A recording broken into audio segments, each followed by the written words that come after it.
intellectual guru was Milton Friedman's old mentor, Friedrich von Hayek. And just over a year later, Ronald Reagan was elected President of the United States. Both Britain and America were now ruled by unabashed Freemanites. Margaret Thatcher's program when she came in had 4 planks. Cut government spending, cut tax rates, reduce government ownership and operation of industries or regulation of industry, and have a moderate and stable monetary policy to bring down inflation. Within her first 3 years in office, unemployment doubled in parts of the economy, leading to waves of strikes. Thatcher's personal approval rating slumped to 25%. There were riots in Britain's major cities. Even Margaret Thatcher's admirers had their doubts. The economic performance of the Thatcher government has been mixed.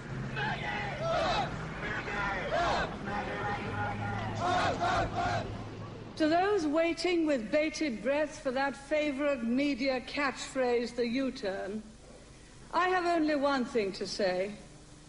U-turn if you want to. The ladies not for turning. Friedrich von Hayek urged Thatcher to copy Pinochet's economic shock therapy policies. Thatcher replied, "In Britain, with our democratic institutions and with the need for a high degree of consent, some of the measures adopted in Chile are quite unacceptable."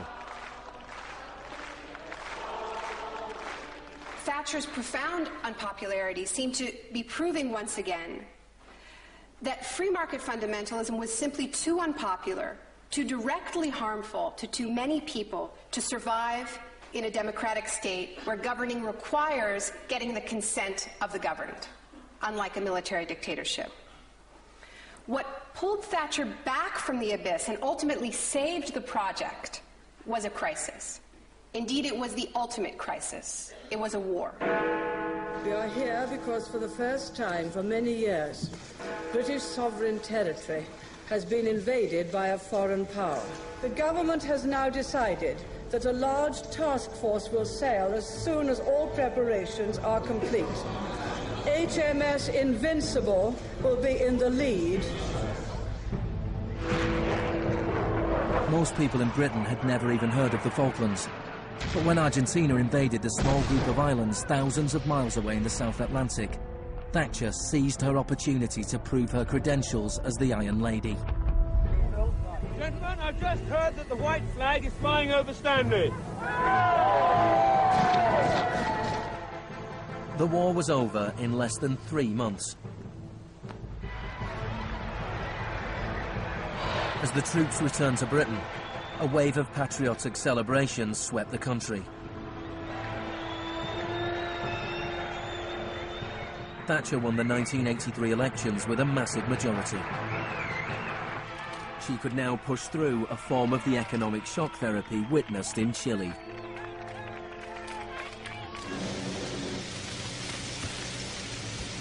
The most powerful union in Britain was the National Union of Mine Workers.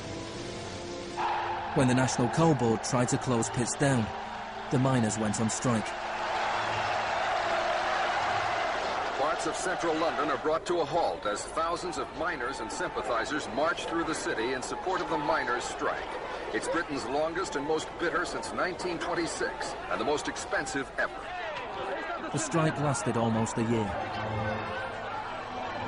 Thatcher used every means at her disposal to destroy the union.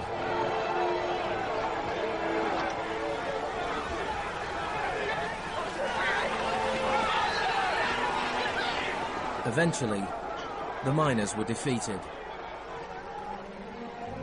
Thatcher used this victory to bring the Chicago School Revolution to Britain. A series of glossy commercials promoted a massive program of privatizations. Thatcher sold off the steel industry, water, electricity, gas, telephones, airlines, oil. public housing was sold off. Council services put out a tender. In 1986, financial and banking services were deregulated.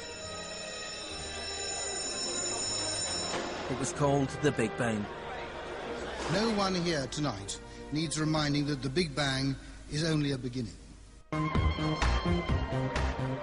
In Britain, before Thatcher, a CEO earned 10 times as much as the average worker.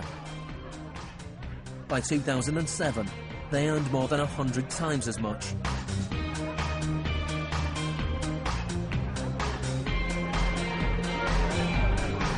In the US before Reagan, CEOs earned 43 times as much as the average worker. By 2005, they earned more than 400 times as much. Friedman openly acknowledged the importance of Thatcher and Reagan in the spreading of Chicago school policies around the world. The coincidence of Thatcher and Reagan having been in office at the same time was enormously important for the public acceptance worldwide of a different approach to economic and monetary policy. Thank you very much. What I'm describing now is a plan and a hope for the long term. The march of freedom and democracy, which will leave Marxism, Leninism on the ash heap of history as it has left other tyrannies which stifle the freedom and muzzle the self-expression of the people.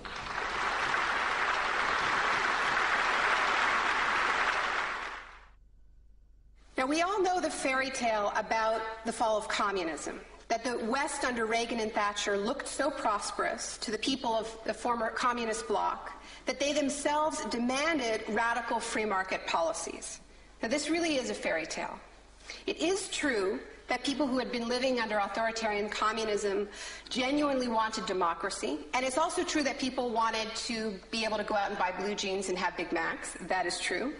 But that does not mean that they wanted the kind of Wild West capitalism of oligarchs gone mad and no social protections that so many Eastern Bloc countries actually ended up with and suffer under to this day. Thatcher had done everything she could to break the power of the unions in Britain. But in 1988, she went to Poland to show her support for the workers' union Solidarity. How do you see the process from where you are now to where you want to be? Strikes in Poland led to Solidarity being allowed to contest a general election in June 1989. This triggered a wave of demonstrations throughout Eastern Europe.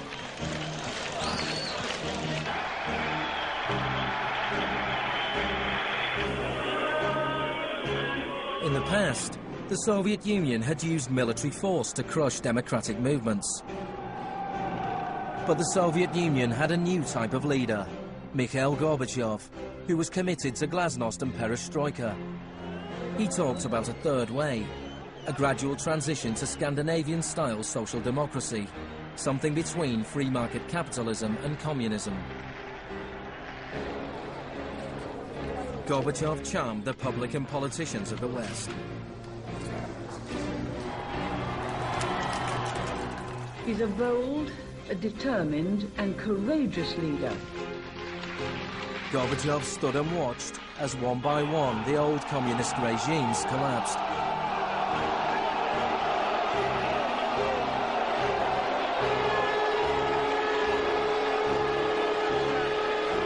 At the end of the year, the most famous symbol of the division of Europe came tumbling down.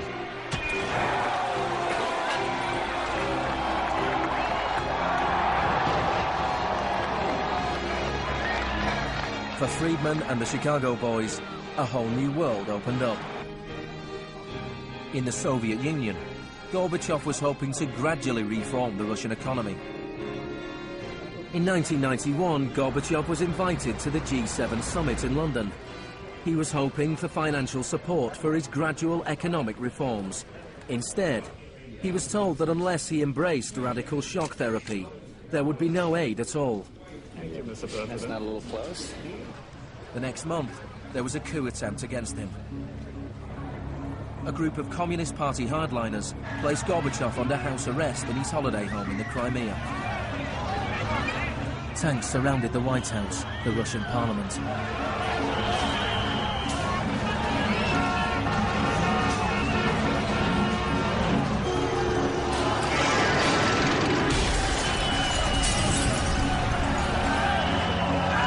Amid the chaos of street clashes, it was obvious that to reinforce their position, the hardliners would have to resort to violence. Such action between the people and the security forces has not been seen since the early days of the Russian Revolution. By dawn this morning, amid a sea of debris, it was becoming clear that the coup was disintegrating. The Russian parliament building was unscathed, the military had not made their move. Inside, Boris Yeltsin was more powerful than ever.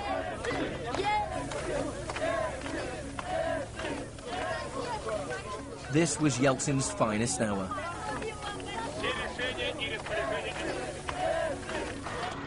Gorbachev was released and he returned to Moscow, but he had lost much of his power. Я выражаю признательность за принципиальную позицию россиянам, президенту России Борису Николаевичу Ельцину. In December 1991, the Soviet Union was dissolved, a profound shock for the Russian people. Yeltsin was now in charge of economic policy for the Russian Federation. The free market came to Russia. There was chaos. The adoption of Chicago school policies in Russia marked the beginning of a new chapter in the free market crusade. It was all shock, no therapy.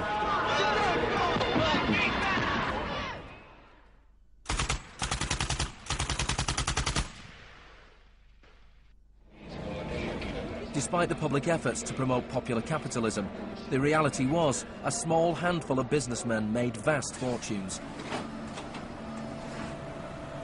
State industries were sold off at bargain basement prices.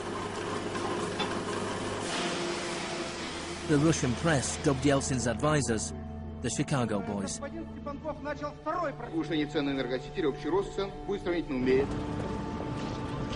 Yeltsin's shock therapy meant that in 1992, the average Russian consumed 40% less than in 1991.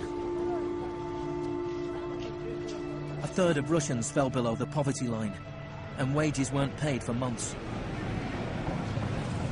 One expert today predicted 140 million Russians will soon be living below the poverty line. Corruption was rife. Organised crime boomed. Moscow became the new Wild West.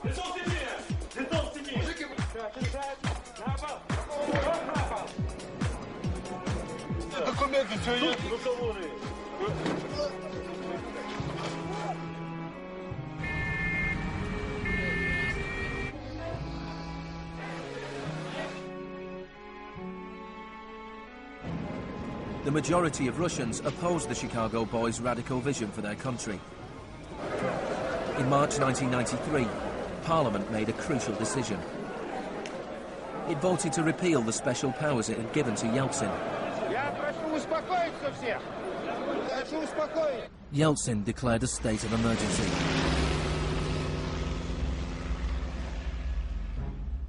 The Constitutional Court ruled that it was illegal.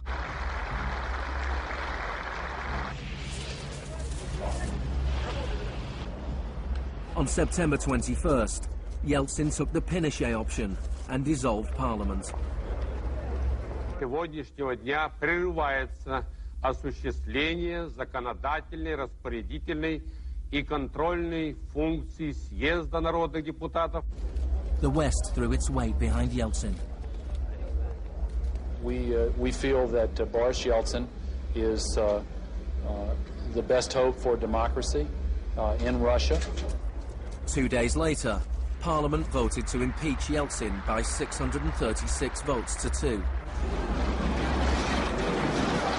Thousands of supporters of the Parliament gathered outside the White House and marched on the television station.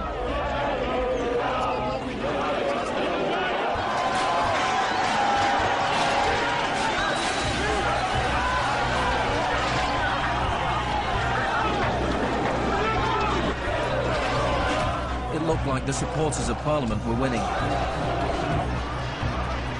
Yeltsin flew back to Moscow from his holiday home. That night, 100 demonstrators were killed as the Yeltsin authorities